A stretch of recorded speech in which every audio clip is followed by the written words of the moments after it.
The wind that scours the island of South Georgia carries with it the ghosts of stories.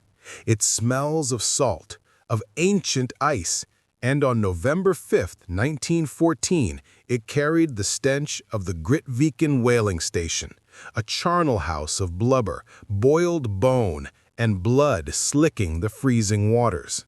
For the men of the Endurance, moored and ready to plunge into the Antarctic continent, it was the last outpost of civilization. It was also the site of a final, unheeded warning. Seasoned Norwegian whalers, men whose faces were maps of hardship etched by polar gales, looked south with grim certainty. The ice, they said, was the worst in living memory. The Weddell Sea, a notoriously treacherous maw of shifting pack ice, was closing its teeth earlier and harder than ever. Frank Worsley, Shackleton's brilliant and loyal captain, heard their counsel and urged caution. To proceed now, he argued, was to sail directly into a trap. But Sir Ernest Shackleton was not a man defined by caution. His life was a testament to ambition, a relentless pursuit of the one great prize that would etch his name into eternity. 4 years prior, he had turned back just 97 miles from the South Pole, a decision that saved his men but haunted his soul. Now he sought a new, even bolder objective, the first ever land crossing of Antarctica. The warnings of whalers and the concerns of his captain were mere whispers against the roar of his ambition. In a letter to his wife, he had confessed a deep-seated anxiety about his vessel, admitting, "I would swap the Endurance for my old ship any day." Yet he gave the order. He stood on the deck, a figure of resolute determination, his gaze fixed on the southern horizon where the blue sea bled into a menacing gray. Beyond that lay the ice, a continent of frozen fury waiting to test his resolve. As the Endurance pulled away from Grytviken, leaving the last vestiges of humanity behind, it sailed not just toward Antarctica, but into legend. It was a journey conceived in ambition, funded by desperation, and destined for disaster. It would become the greatest survival story ever told. To understand the Endurance expedition, one must first understand the man at its heart. Sir Ernest Shackleton was a product of the heroic age of Antarctic exploration, a time when the empty spaces on the map were arenas for national glory and personal immortality. He was an Anglo-Irishman of immense charisma, a born leader whose restless spirit was ill-suited for the quiet life. He was also a man in perpetual financial distress. Following his lauded Nimrod expedition 1907 to 1909, which had brought him agonizingly close to the pole, he returned to a hero's welcome and a mountain of debt. The British government had to bail him out with a grant of £20,000, a colossal sum, to settle his creditors. His ventures outside of exploring were a string of failures. He was a poet and a romantic trapped in a world that demanded practicality and profit. The Antarctic was his only true calling, the one place where his particular brand of audacious leadership had value. By 1913, with both the South Pole and the North Pole claimed, Shackleton needed a new grand traverse.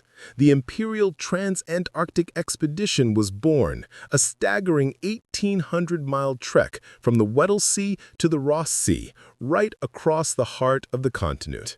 It was a goal so audacious that it captured the public imagination. Capturing the necessary funds, however, was another matter. Shackleton's fundraising efforts were a masterclass in persistence. He approached wealthy patrons with the fire of a zealot, painting visions of imperial glory. One of his most fateful encounters was with Sir James Caird, a stern and wealthy jute manufacturer from Dundee. Shackleton, desperate, had hoped for a modest donation of £50. After listening to the explorer's pitch, Caird stunned him by offering £24,000, the equivalent of over £2 million today. It was nearly half the expedition's budget. In gratitude, Shackleton would later name his most vital lifeboat the James Caird. This expedition is also the source of one of history's most powerful and apocryphal pieces of advertising. Legend holds that Shackleton placed an ad in a London newspaper that read, "Men wanted for hazardous journey, small wages, bitter cold, long months of complete darkness, constant danger. Safe return doubtful, honor and recognition in case of success." The story goes that over 5,000 men from all walks of life responded, eager for a chance at glory. It is a perfect encapsulation of the era's spirit. The only problem is that it is almost certainly a myth. Despite decades of searching by historians and enthusiasts, no original copy of the ad has ever been found. The Antarctic Circle, a historical society, has a long-standing $100 reward for its discovery, which remains unclaimed. Yet the legend endures because it speaks a deeper truth about the kind of men Shackleton sought and the brutal honesty of his leadership. He never sugarcoated the risks. Even without the famous ad, more than 5,000 men did apply. Shackleton's selection process was notoriously eccentric. He valued optimism and character above all else. He was said to have hired one man because he looked funny, and another because he could sing. He was assembling not just a crew, but a community that could withstand the psychological pressures of total isolation. The vessel for this community was a Norwegian-built ship named Polaris. Shackleton bought it and rechristened it Endurance, after his family motto, Fortitudine Vincimus, by endurance we conquer. It was a name that would prove prophetically, almost cruelly, accurate. As the men gathered and the ship was loaded, a sense of destiny hung in the air.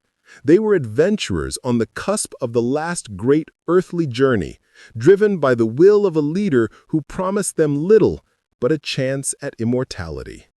In a letter to his wife Emily, justifying his earlier decision to turn back from the pole, Shackleton had written, "A live donkey is better than a dead lion, isn't it?" It was a philosophy that would be tested to its absolute limit in the frozen hell that awaited. The Endurance was a magnificent sight. A three-masted barkentine stretching 144 feet, her wooden hull was constructed from Norwegian fir and oak, designed specifically for the rigors of the ice. She was, Shackleton declared, the finest little vessel ever built for polar exploration. The public saw a symbol of British resolve, a stout ship ready to conquer the Antarctic. But beneath the fresh paint and hopeful banners lay a troubling secret, a structural compromise that would seal her fate, and Shackleton knew it. For a century, the story of the Endurance was one of a heroic ship that fought valiantly against insurmountable forces of nature. But a shocking discovery in October 2025, made by maritime historians analyzing the newly found wreck and forgotten ship plants, rewrote that narrative. The Endurance, it turned out, was fundamentally flawed. Compared to other polar vessels of its time, such as Fridtjof Nansen's legendary Fram, designed to be lifted up by the ice, the Endurance was built to break through it. Yet the new research revealed critical weaknesses. Her internal framing was significantly less robust than her contemporaries.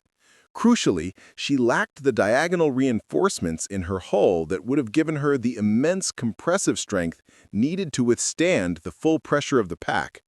Furthermore, her engine room was excessively long, creating a structural weak point in the midship section, precisely where the ice would eventually deliver its killing blow. Even more startling was the revelation that Shackleton was aware of these deficiencies. His declaration of the ship's perfection was public bravado. Privately, his letters revealed a deep-seated unease. He knew his ship was not the fortress it needed to be. In a candid moment of anxiety, he had confessed to his wife Emily that he would swap the Endurance for his old, more reliable ship, the Nimrod, any day. This was not ignorance, it was a calculated risk born of desperation. Shackleton had previously advised on the construction of another polar vessel, the Deutschland, recommending the very diagonal beams the Endurance lacked. The Deutschland would go on to survive conditions identical to those that crushed Shackleton's ship. But Shackleton was out of time and money. The Endurance, originally the Polaris, had been built on spec for Arctic tourist cruises, not for a transcontinental expedition. After failing to secure funding for a custom-built vessel, he bought the Polaris because it was available and affordable. On her stern, a large five-pointed star, a relic of her original name Polaris, the North Star, remained carved into the wood below the newly painted name Endurance. It was a ghost of her original purpose, a silent reminder that she was a ship repurposed for a destiny she was never truly designed for. As Shackleton stood on the docks, watching his men load the last of the supplies, he must have felt the weight of his compromise. His hand would have traced the lines of the hull, feeling for the strength he hoped was there, knowing the weaknesses that lay beneath. Ahead of him lay the most formidable ice on the planet. Behind him, the specter of his debts and failed ventures. He rolled the dice. He chose to believe that his leadership and the will of his men could overcome any flaw in wood and steel. It was a gamble that would have catastrophic consequences. On August 1st, 1914, as the Endurance was making her final preparations to depart from London, Germany declared war on Russia. The intricate web of alliances that had held Europe in a fragile peace for decades was unraveling with terrifying speed. By August 4, Great Britain had declared war on Germany, and the continent plunged into the abyss of the First World War. For the men of the expedition, their personal ambitions were suddenly dwarfed by a global cataclysm. The world they were preparing to leave behind was ceasing to exist. The newspapers were filled not with tales of exploration, but with headlines of mobilization, of armies marching, and of a conflict that promised to be over by Christmas, but would instead consume a generation. Shackleton, ever the patriot, immediately gathered his crew. Their grand endeavor, planned for years, now seemed trivial in the face of national duty. He offered to place the Endurance, her supplies, and every man at the disposal of the Admiralty. He drafted a telegram and sent it, fully expecting their adventure to be stillborn, their ship and crew absorbed into the wharf effort. The reply came back with astonishing speed. It consisted of a single word: proceed. A few hours later, a longer telegram arrived from a figure who would loom large over the 20th century, Winston Churchill, then the First Lord of the Admiralty. Churchill thanked Shackleton for his patriotic offer, but insisted that the expedition should go on. The government understood the value of such an enterprise. In a time of brutal conflict, a victory of science and discovery, a British flag planted across the last continent would be a powerful symbol of the nation's enduring spirit. Shackleton later articulated this sentiment to a newspaper. "We hope, in our small way, to add victories in science and discovery to that certain victory which our nation will achieve in the cause of honor and liberty." And so, on August 8, 1914, the Endurance sailed from Plymouth. The docks were a scene of contrasts. Soldiers in uniform hurried to transports, their faces a mixture of excitement and fear. And there was the Endurance, a vessel of peace and science, embarking on a different kind of war, a war against nature, against the absolute zero of the Antarctic wilderness. The 26 men who sailed that day, Shackleton and his second-in-command, Frank Wild, would join later in Buenos Aires, were leaving a world tearing itself apart for one of pristine, desolate silence. Among the crew was the Australian photographer Frank Hurley, a pioneer of documentary filmmaking. He had struck a deal with Shackleton for 25% of the rights to the expedition's film, and his camera would become the immortal eye of the ordeal to come.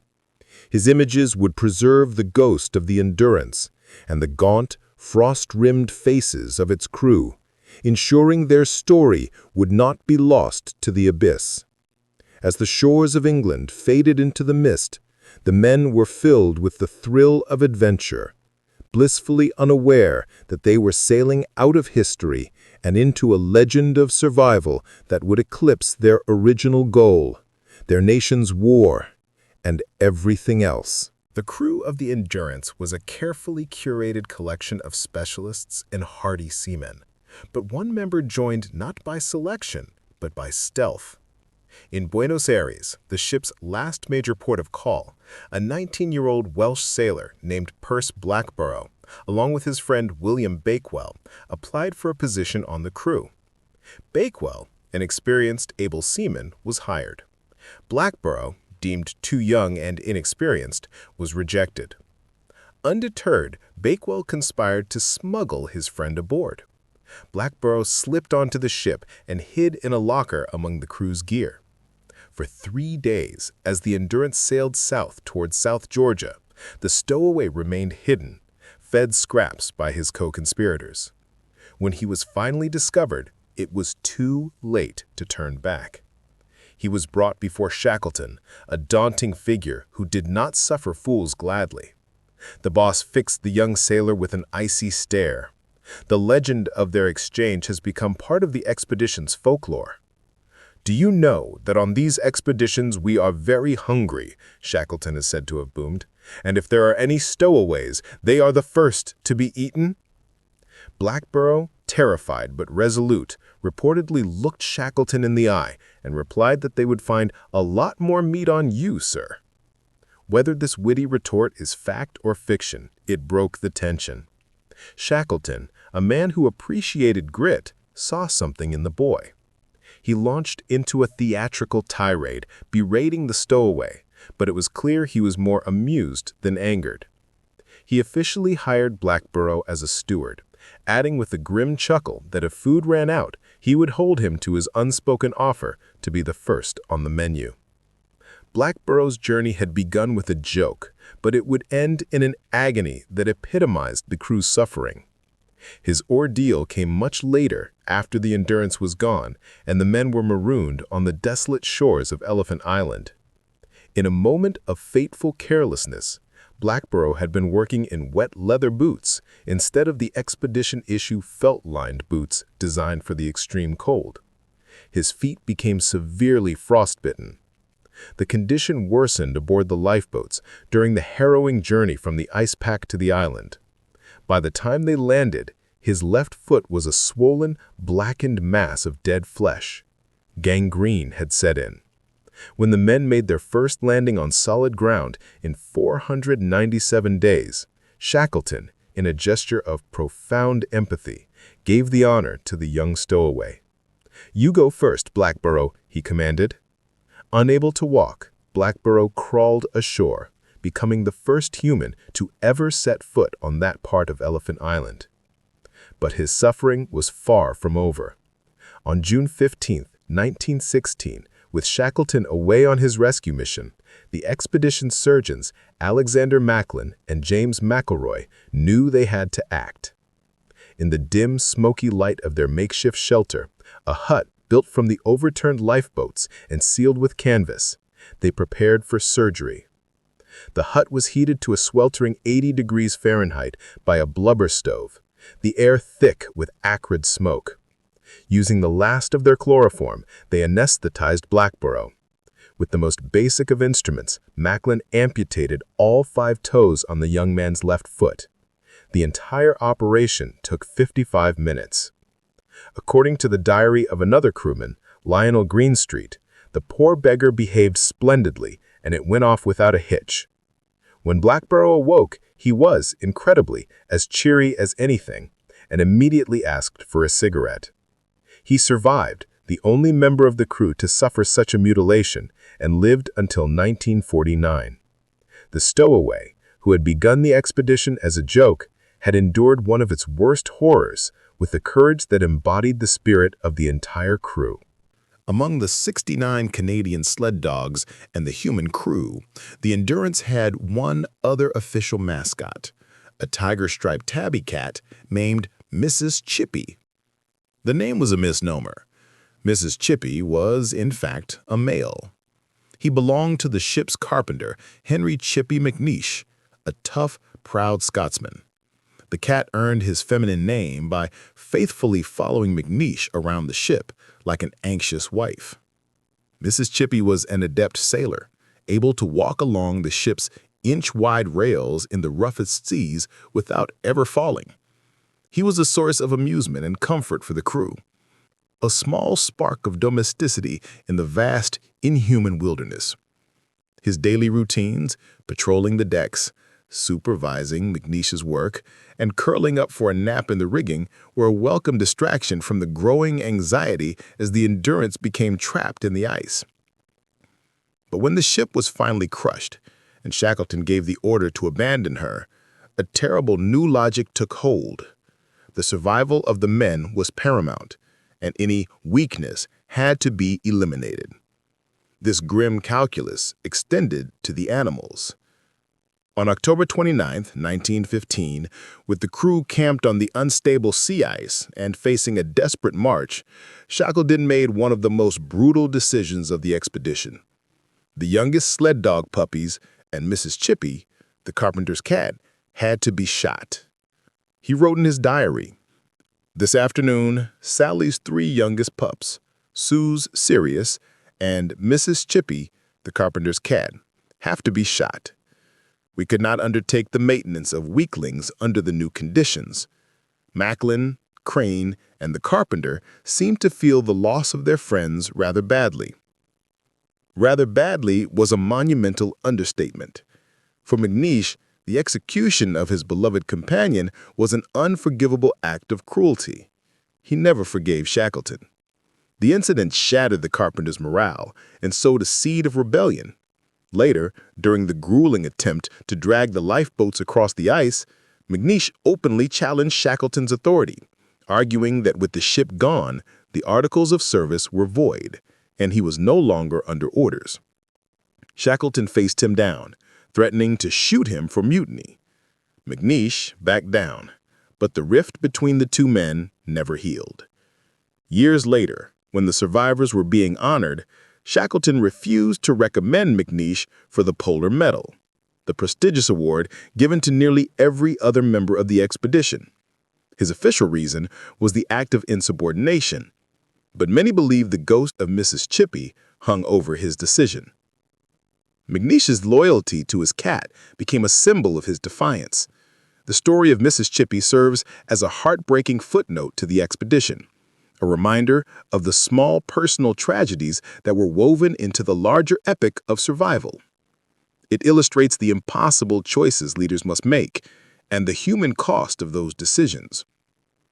In 2004, the New Zealand Antarctic Society, recognizing McNeish's vital contributions, it was he who made the James Caird seaworthy, placed a life-size bronze statue of Mrs. Chippy on his grave in Wellington.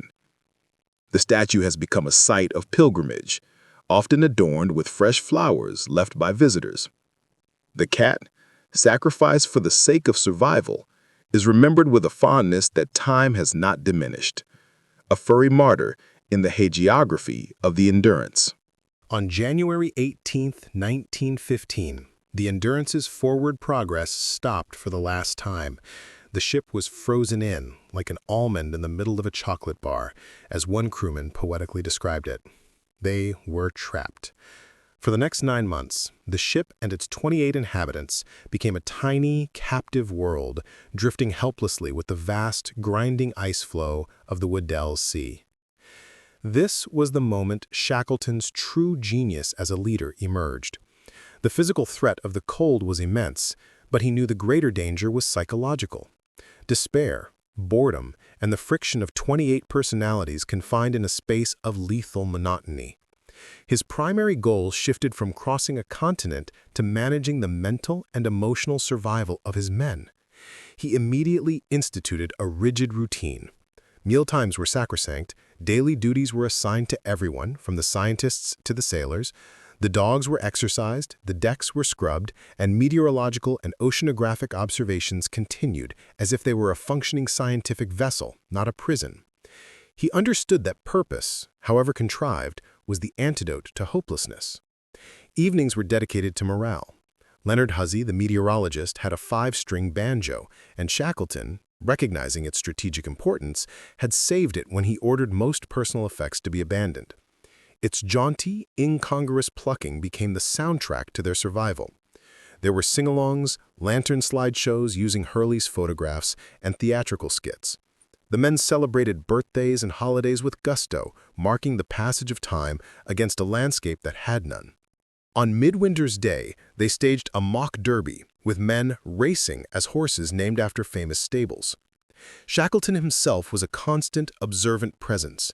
He moved among his men, learning their individual temperaments, their hopes, and their fears. With the scientists, he would discuss their findings. With the sailors, he would talk of home and family. He had an uncanny ability to sense a man's flagging spirits and would find a way to bolster him, often with a private word of encouragement or a shared cup of tea. He understood that leadership was not about command, but about connection. As the months wore on, the pressure of the ice on the Endurance grew. The ship groaned and shuddered, the timber screaming in protest. The men could hear the immense, terrifying power of the ice working on their home. By day, they would play football on the ice next to the ship. By night, they would lie in their bunks and listen to the sounds of its slow destruction. Finally, on October 27, 1915, the ship's agony became unbearable. The stern post was twisted away, and icy water began to pour into the hull. Shackleton gave the order to abandon ship.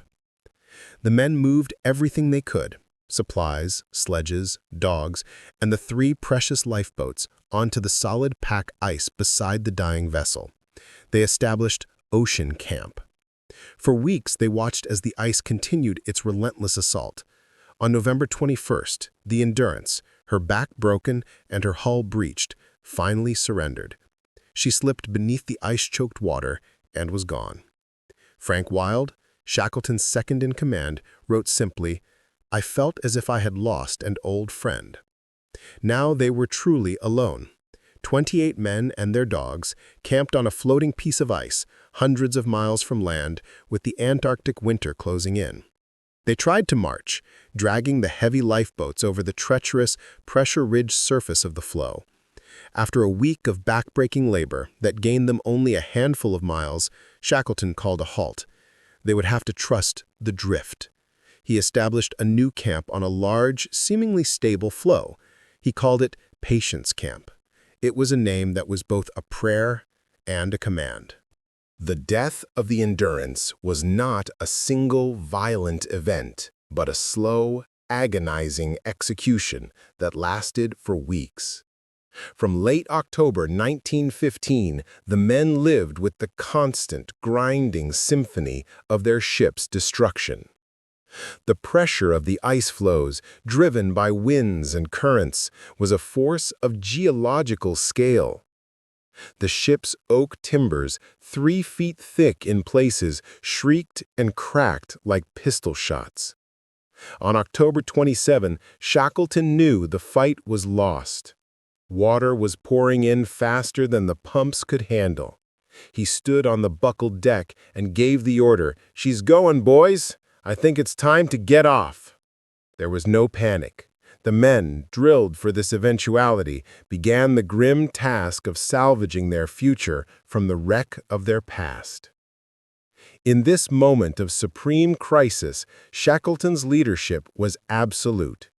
He decreed that each man could take only 2 pounds of personal gear. To demonstrate, he took his own gold cigarette case and a handful of sovereigns, dropped them into the snow, and told the men that gold was of no use to them now. He kept only a few treasured photos of his family and a Bible given to him by Queen Alexandra, from which he tore the flyleaf and the 23rd Psalm. There were, however, 2 strategic exceptions to this ruthless rule. The first was Leonard Hussey's banjo. When Hussey asked if he should abandon it, Shackleton replied, "For God's sake, don't! We'll need it." He knew that music and laughter were as vital to their survival as food and fuel. The second and most important exception was Frank Hurley's photographic collection. Hurley had captured over 500 images on fragile glass plate negatives. They were a priceless record of their journey. When the order to abandon ship was given, Hurley was determined to save them. He plunged into the sloshing, ice-filled water inside the ship's hull, diving bare-chested into the freezing darkness to retrieve the sealed canisters containing his negatives. Once they were safe on the ice, he and Shackleton conducted one of the most brutal acts of curatorial triage in history. They knew they could not possibly transport all 500 plates. Huddled together against the wind, they held each plate up to the light. They had to choose which images would tell their story. For every one they kept, they smashed 3 or 4 others on the ice, to remove any temptation to take too many. They saved only 120 plates, the best of the best. The sound of shattering glass was the sound of their history being pared down to its essential, heartbreaking core. For the next 3 weeks, the men camped on the ice, watching their ship die. The ice squeezed her, lifted her, and then with a final, shuddering groan, drove a floe through her side. She listed heavily, her masts askew, her hull a ruin. On November 21, 1915, the end came. The men were having lunch when someone shouted. The stern of the Endurance was rising high into the air. With what some described as a final, human-like sigh, she began to slide beneath the surface. Shackleton gathered his men to watch. He said quietly, "She's going, boys." Frank Hurley, ever the documentarian, stood just feet from the chaos, cranking the handle of his motion picture camera, capturing the ship's final moments. She went down bow first, her masts snapping, and then she was gone, swallowed by the very ice she was built to conquer. They were now truly adrift, their last link to the outside world severed. There was a profound silence, broken only by the wind. They stood on a floating slab of ice, 28 men in the middle of the most hostile sea on Earth. The dream of crossing Antarctica was dead. The new, all-consuming goal was simply to live. As the weeks on the ice stretched into months, the physical hardship was immense, but the psychological strain was even more corrosive. Shackleton knew that his greatest battle would be fought not against the ice, but within the minds of his men. He watched them like a hawk, constantly assessing their morale, looking for the telltale signs of despair. Even the strongest were vulnerable. Tom Crean was a giant of a man, a seasoned Antarctic veteran who had served with Captain Scott on 2 previous expeditions.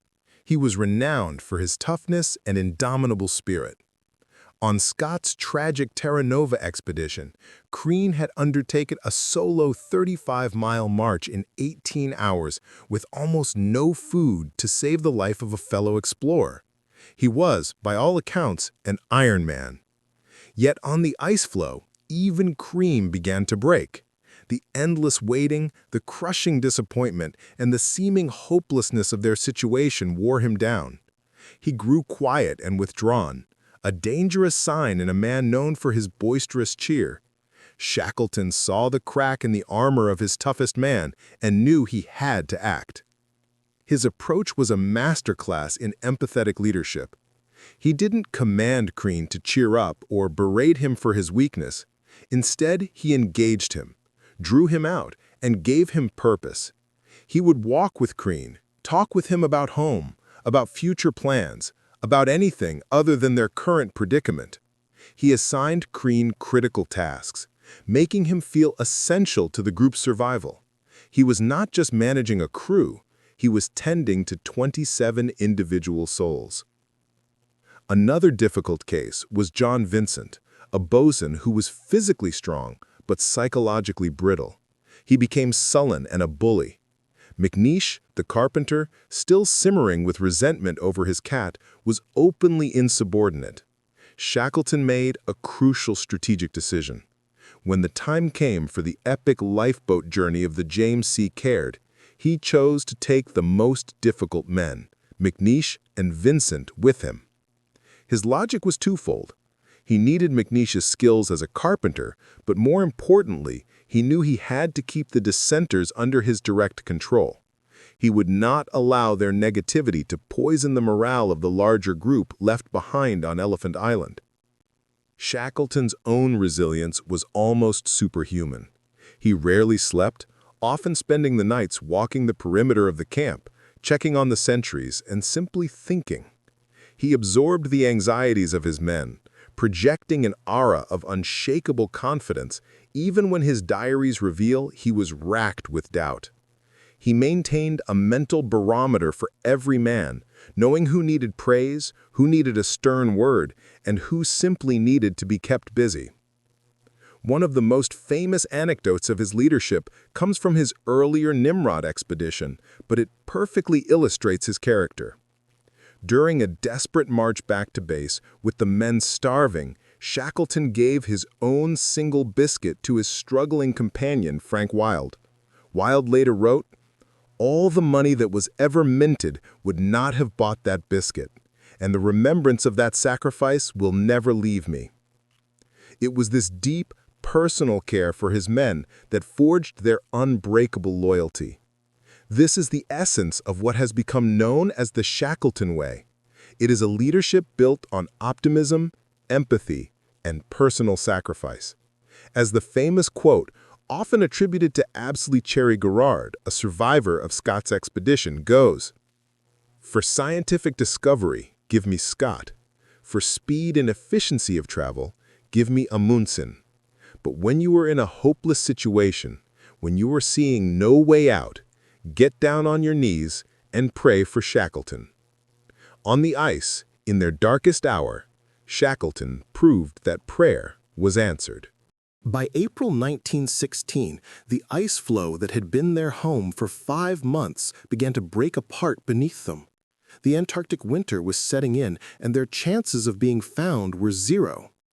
After a terrifying week-long journey through a maze of crashing ice, the 28 men managed to reach the desolate, uninhabited Elephant Island in their 3 small lifeboats. It was the first time they had stood on solid ground in 497 days. But it was not a salvation. It was merely a stay of execution. Elephant Island was a fortress of rock and ice, far from any shipping lanes. No one would ever find them there by chance. Shackleton knew that their only hope was for a small party to attempt an almost suicidal mission, to sail one of the lifeboats across 800 miles of the most violent ocean on Earth, the Southern Ocean, to the whaling stations of South Georgia. The chosen vessel was the James Caird, a 22.5-foot whaler. It was, in essence, an open boat. The carpenter, Harry McNeish, was tasked with making it seaworthy. In a remarkable feat of improvisation, he raised the boat's sides, built a makeshift deck from packing cases and canvas, and sealed the seams with a mixture of lamp wick, oil paint, and seal blood. Shackleton selected his crew of 5, Frank Worsley, the peerless navigator, Tom Crean, the indomitable Irishman, Timothy McCarthy, and John Vincent, 2 of the hardiest sailors, and McNeish, the carpenter whose skills were indispensable, but whose morale needed to be managed directly. On April 24, 1916, they launched into a gray, heaving sea. The 22 men left behind on Elephant Island gave them a weak cheer, their faces etched with a mixture of hope and despair. As the James Caird disappeared into the vastness, they knew they were watching either their salvation or their final farewell. The 17-day journey that followed is considered by many to be the single greatest feat of small boat seamanship in history. They faced conditions of unimaginable horror. The roaring 50s and furious 60s latitudes threw mountainous waves at them, some estimated to be 60 feet high. The tiny boat was tossed about like a cork. The men were constantly soaked in freezing spray, their clothes never dry. They bailed relentlessly, their hands raw and numb. Ice became a constant deadly threat. Spray froze onto the boat, building up in thick layers that threatened to capsize them. The men had to crawl out onto the treacherous icy deck with axes, chipping away at the frozen sheath while the boat pitched violently beneath them. Sleep was almost impossible, taken in snatches in the cramped, waterlogged space below the makeshift deck. Their navigator, Frank Worsley, performed a miracle. In a wildly unstable boat under perpetually overcast skies, he managed to get just 4 sightings of the sun with his sextant in 17 days. For the rest of the journey, he navigated by dead reckoning, a sophisticated form of guesswork based on speed, time, and direction. A fractional error in his calculations would mean missing South Georgia entirely and being lost forever in the empty expanse of the South Atlantic. On the 9th day, they faced a monster wave, a rogue wall of water that Worsley later described as the largest he had ever seen in his life.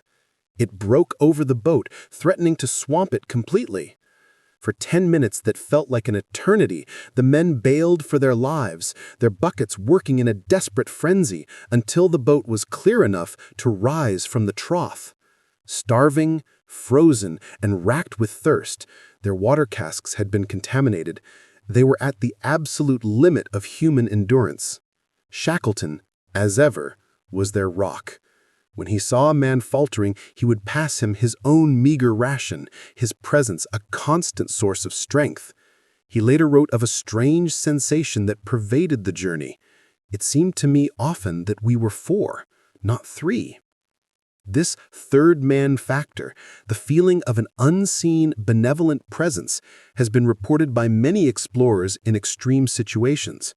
For Shackleton, it was a source of spiritual comfort in the midst of hell. On May 8th, through a break in the storm, they sighted land.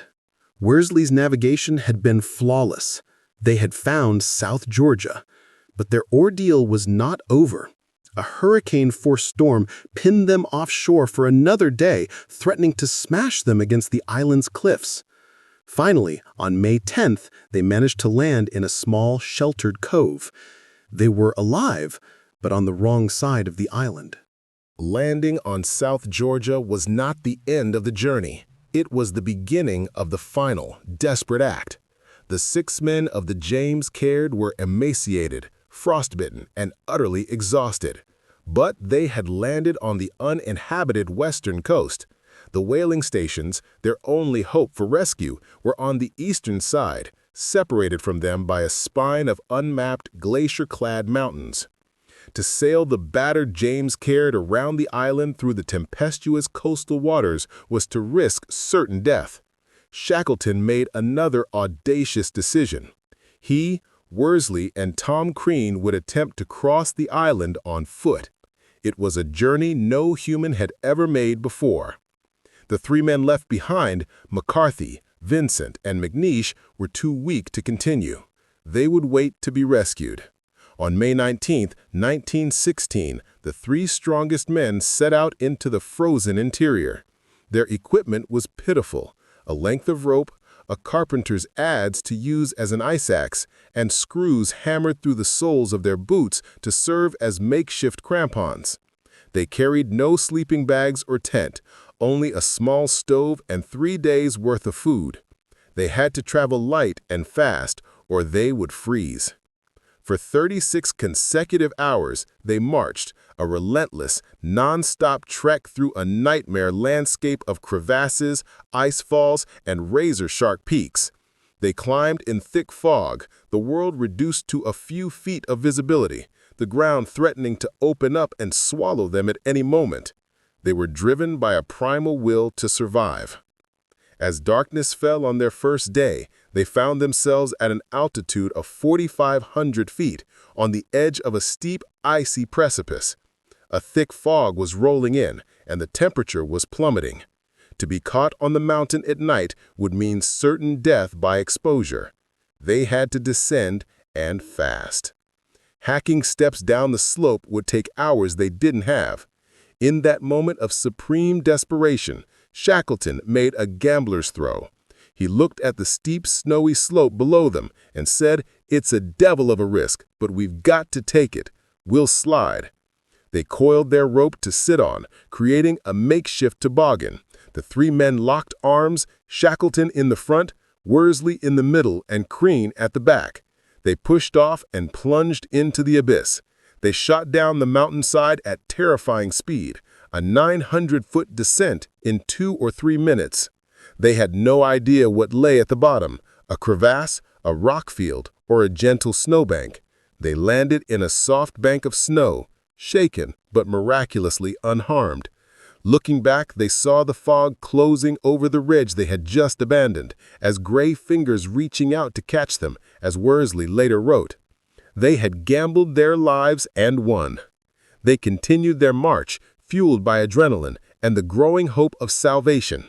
At 6:30 a.m. on May 20th, they heard a sound that was sweeter than any music, the steam whistle of the Stromness whaling station, signaling the start of the working day. They knew they were close. An hour later, they stumbled into the outskirts of the station. They were a terrifying sight. Their faces were black with blubber smoke, their hair long and matted, their clothes in rags. 2 small boys who saw them ran away screaming. They made their way to the manager's villa. Thorolf Searle, whom Shackleton knew, opened the door and stared, speechless. "Don't you know me?" Shackleton asked, his voice raspy. "I know your voice, but I don't know you." He said, "My name is Shackleton." Searle turned away and wept. The world had long given up the Endurance and her crew for dead. The impossible journey was over, but the rescue had just begun. While Shackleton was battling the Southern Ocean, the 22 men left behind on Elephant Island were engaged in their own desperate struggle for survival, under the quiet, steadfast command of Frank Wild. For 4.5 months, from late April to the end of August 1916, they endured an Antarctic winter in one of the most inhospitable places on Earth. Their home was a makeshift hut they called the Snuggery, constructed by inverting the 2 remaining lifeboats, the Dudley Docker and the Stancomb Wills, and lining the space between them with stones and canvas. It was a cramped, dark, and foul-smelling shelter, constantly filled with the acrid smoke from their blubber stove. Their existence was pared down to its most basic elements: finding food, staying warm, and waiting. Their diet consisted of penguins and seals, but as winter set in, the wildlife disappeared. They were reduced to scavenging for limpets and seaweed on the shoreline. Starvation was a constant, gnawing presence. The men grew weaker, their bodies wasting away, their faces blackened by soot. The psychological toll was immense. The weather was a relentless assault of blizzards and hurricane-force winds. The monotony was soul-crushing. Yet under Wild's leadership, discipline never broke down. He maintained a strict routine and, like Shackleton, understood the supreme importance of morale. His most famous contribution was a simple, daily ritual of hope. Every single morning, for 128 days, Wild would be the first to stir, and he would rouse the men with the same unshakable words of optimism. "Roll up your sleeping bags, boys. The boss may be coming today." It was an act of profound faith. As the weeks turned into months with no sign of rescue, many of the men privately gave up hope, but Wild never did, or at least he never showed it. His daily proclamation became a lifeline, a refusal to surrender to despair. There were moments of crisis. Percy Blackborough's gangrenous toes were amputated on the filthy floor of the hut. One of the men, Lewis Rickinson, had a heart attack. Another, George Marston, the artist, began to succumb to despair. Wilde nursed them all, physically and mentally. He organized sing-alongs, read from the few books they had, and rationed the last of the tobacco, a prized luxury. As August drew to a close, their situation was critical. Their food was nearly gone. The blubber for their stove, their only source of heat and light, was running out. They were at the very end of their tether. On August 30th, 1916, Marston was outside the hut when he spotted something on the horizon. He ran back inside, shouting, "There's a ship!" The men, accustomed to false alarms and hallucinations, were skeptical. But then they all saw it, a small steamer making directly for their beach. It was Shackleton on his fourth rescue attempt. After reaching South Georgia, he had tried 3 times to get back to Elephant Island, but each time his vessel was turned back by the impenetrable winter pack ice. Finally, he had persuaded the Chilean government to lend him a small, tough steam tug called the Yelcho, captained by the heroic Luis Pardo. This time, they broke through. Shackleton stood on the bow of the Yelcho as it approached the shore, counting the figures he could see. He anxiously shouted, "Are you all well?" Wilde yelled back the words that would echo through history. "All safe, all well." Shackleton later said that in that moment he could not speak for emotion. Within an hour, all 22 men were aboard the Yelcho. They were gaunt, filthy, and half-starved, but they were alive.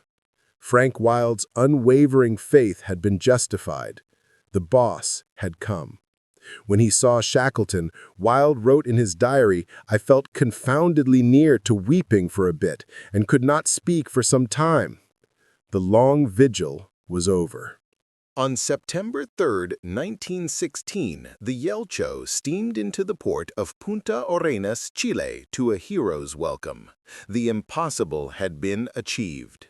Against all odds, every single one of the 28 men of the Weddell Sea party had survived. It had been 24 months and 22 days since they had left England.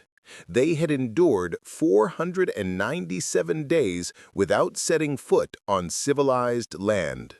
They had lost their ship, failed in their objective, and suffered unimaginable hardship, but they had not lost a single life. This was the paradox of the Endurance expedition. By every conventional measure, it was a total failure. The grand ambition of crossing Antarctica was never even attempted. Their multi-million-dollar state-of-the-art expedition had ended with a crushed ship at the bottom of the Weddell Sea. Yet its legacy became something far greater than a geographical first. It became the ultimate story of human endurance, a testament to a leader who valued the lives of his men above any personal glory. In a world being torn apart by a war that was consuming millions of lives in the mud of Flanders, the story of 28 men saved from the ice was a powerful and welcome narrative of hope and humanity. The psychological toll on the survivors was profound. Some, like Shackleton himself, were restless spirits who would soon seek new adventures. Others were forever changed, haunted by the experience. But they were bound together by an unbreakable bond, a brotherhood forged in the crucible of the ice. Not everyone received the same honors. Shackleton, in a move that remains controversial, refused to recommend Harry McNeish and John Vincent for the Polar Medal. He cited their moments of insubordination as a breach of the discipline that had kept them all alive. It was a harsh judgment, particularly in McNeish's case, as his carpentry skills on the James Caird had been essential to their salvation. The ghost of Mrs. Chippy, it seems, cast a long shadow. Shackleton himself never truly settled. The fame the expedition brought him did not translate into financial security. He spent the next few years giving lectures and trying to pay off the expedition's debts. The call of the Antarctic, however, was too strong to resist. In 1921, he embarked on one last expedition, aboard a small vessel named the Quest. On January 5, 1922, while the ship was moored at his beloved South Georgia, the same island that had been the site of his greatest triumph, Sir Ernest Shackleton died of a massive heart attack. He was only 47. His body, his men knew, was simply worn out. At his wife's request, he was buried on South Georgia, the lonely sentinel of the Southern Ocean. His grave in the Grytviken Cemetery looks out toward the Antarctic continent that he never conquered, but that had defined him. His legacy was not in the miles he traveled, but in the lives he saved. The words of his contemporary Raymond Priestley have become his epitaph. Scott for scientific method, Amundsen for speed and efficiency. But when disaster strikes and all hope is gone, get down on your knees and pray for Shackleton. For more than a century, the Endurance lay undisturbed in the crushing darkness at the bottom of the Weddell Sea. Her final resting place was one of the most inaccessible locations on Earth, her grave covered by a near-permanent canopy of thick, shifting sea ice. She was a ghost ship, a legend preserved only in Frank Hurley's haunting black-and-white photographs. Numerous attempts to find her had failed, but in early 2022, an expedition named Endurance 22, equipped with state-of-the-art underwater drones, set out to solve the last great mystery of polar exploration. On March 5, 2022, they succeeded. At a depth of 3,008 meters, nearly 10,000 feet, the Endurance emerged from the darkness. The images sent back to the surface were breathtaking. The ship was in a state of almost unbelievable preservation. The frigid, oxygen-poor water and the absence of wood-eating organisms in the Weddell Sea had kept her intact, a pristine time capsule of the heroic age. "This is by far the finest wooden shipwreck I have ever seen," said Mensun Bound, the expedition's director of exploration. "It is upright, well proud of the seabed, intact, and in a brilliant state of preservation." The details were stunning. The ship's name, Endurance, was clearly visible in gold lettering across the stern. Below it, one could still make out the five-pointed star, the ghostly reminder of her original name, Polaris. The masts were down and the rigging was in a tangle, as Worsley had recorded in his log, but the hull was whole. Deck equipment, boots, and crockery were scattered around the wreck exactly as they were when she went down. It was as if she had sunk only yesterday. The discovery was more than just an archaeological triumph. It was an emotional one. It reconnected the world to a story that had passed into myth. To see the ship, not as a grainy photograph, but as a tangible, three-dimensional object, was to feel the reality of the crew's ordeal in a powerful new way. The scientific analysis of the wreck also confirmed what recent historical research had suggested. The ship's structural flaws were real. The images provided a clear view of the hull's construction, validating the theory that she was not as robust as her legend suggested. Under the terms of the Antarctic Treaty, the Endurance is a protected historical monument. She will not be salvaged. She will remain where she lies, a silent memorial at the bottom of the world. Her discovery closed the final chapter of the expedition, transforming the legend into a visible, poignant reality. The ship that was a symbol of failure and loss has now become a monument to the enduring power of the human spirit. The story of Ernest Shackleton and the Endurance has transcended the realm of polar history to become a timeless parable of leadership. In the decades following his death, his reputation has grown, eclipsing that of his contemporaries. While Captain Scott is remembered for his tragic, heroic failure, and Amundsen for his cold efficiency, Shackleton is celebrated for his humanity. Business schools from Harvard to Exeter now teach his methods as a case study in crisis management. The U.S. Navy uses his story as a model for leadership under pressure. His people-centered approach is studied by executives and managers worldwide. The principles of his leadership are simple, yet profound. Put people first, always. When the ship was lost, Shackleton's primary goal immediately shifted from the mission to his men. He understood that the ultimate success was not in achieving a geographical objective, but in bringing every person home alive. Maintain optimism and master morale. He knew that hope was the most critical resource.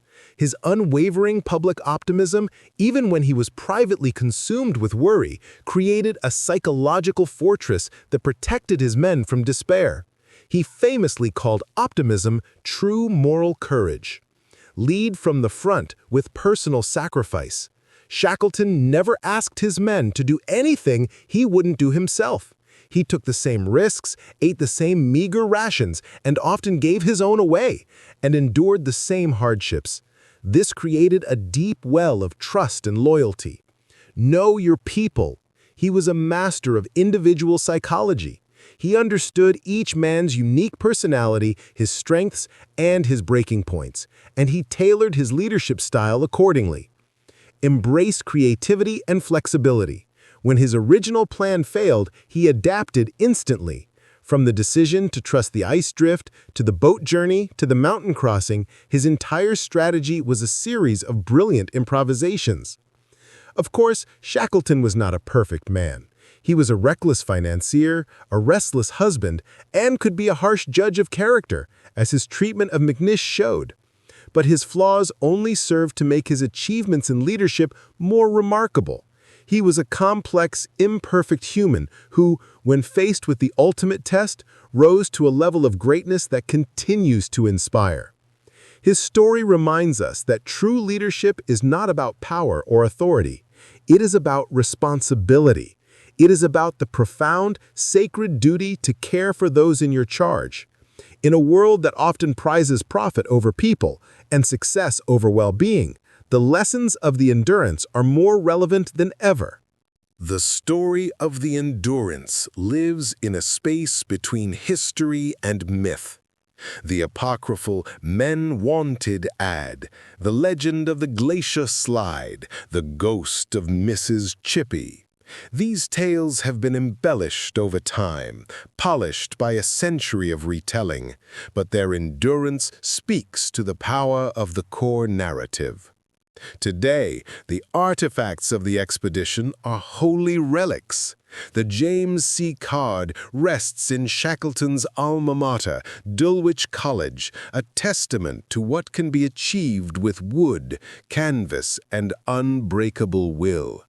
A biscuit from the Journey sold at auction for £1,250. Shackleton's medals fetched over £500,000. His grave in Grytviken has become a shrine where modern explorers and tourists alike make a pilgrimage to toast the boss. And now, at the bottom of the Weddell Sea, the Endurance herself rests in the eternal silent dark. She is a ship that failed, part of an expedition that never came close to its goal. But in her failure lies her immortality.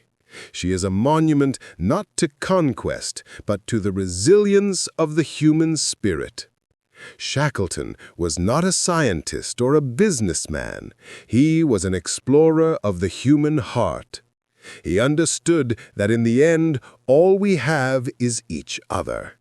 In a world of ice and darkness, he kept the small flame of humanity alive in 27 other men. He brought them all home.